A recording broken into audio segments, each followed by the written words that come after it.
இன்றே டவுன்லோட் செய்து உங்கள் ஃபேவரட் ஷோக்களை என்ஜாய் பண்ணுங்க. அப்பா, இந்த பணம் எல்லாமே மொத்தமா கிடைக்கிறது அபூர்வம்ப்பா. இந்த டிடியை நீங்க பத்திரமா வச்சுக்கோங்க. டேய், அதெல்லாம் என் புள்ள பத்திரமா வச்சுக்குவாண்டா. ரொம்ப தான் அக்கறை காட்டுற.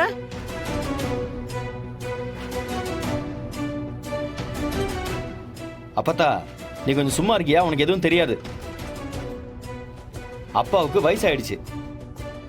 ஏற்கனவே ஆட்டோல அவ்வளவு பெரிய தொகையை தொலைச்சிட்டு ஸ்டேஷன்ல உட்காந்துட்டு இருந்தாரு.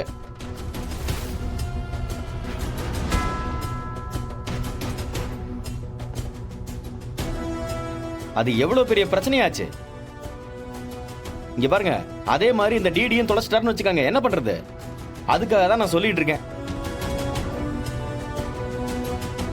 என்னங்க, அதெல்லாம் மாமா பார்த்து பாரு.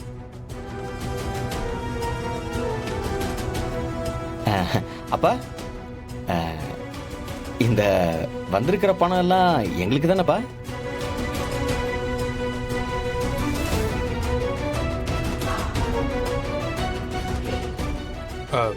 ஏப்பா, எங்க 2 பேருக்கும் பிரிச்சு தரேன்னு சொல்லிருந்தீங்கல்ல, இது ஒன்றும் அவசரம் இல்லப்பா.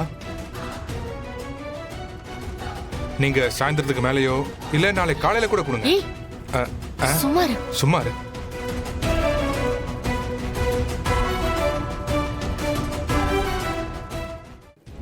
நானும் கொஞ்சம் கடையை டெவலப் பண்ணலான்னு இருக்கேன்.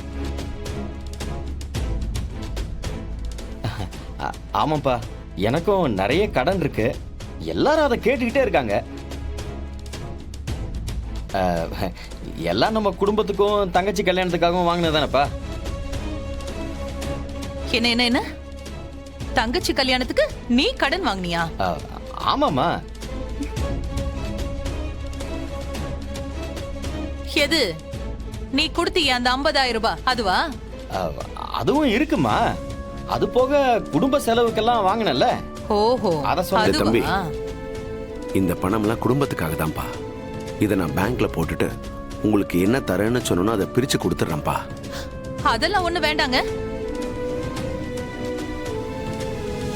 இல்ல அதெல்லாம் வேண்டாங்க. அவங்க வியாபாரம்ங்கறாங்க. எந்த வியாபாரமும் வேண்டாம்.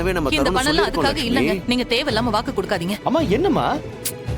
டேய், நான் என் புருஷன் கிட்ட பேசிட்டு இருக்கேன். கொஞ்ச நேரம் நீ அமைதியா இருக்கியா?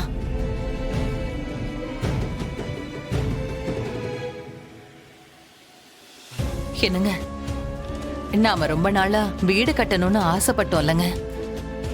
அதுக்கு இத்தனை நாள் நேரம் கூடி வரல.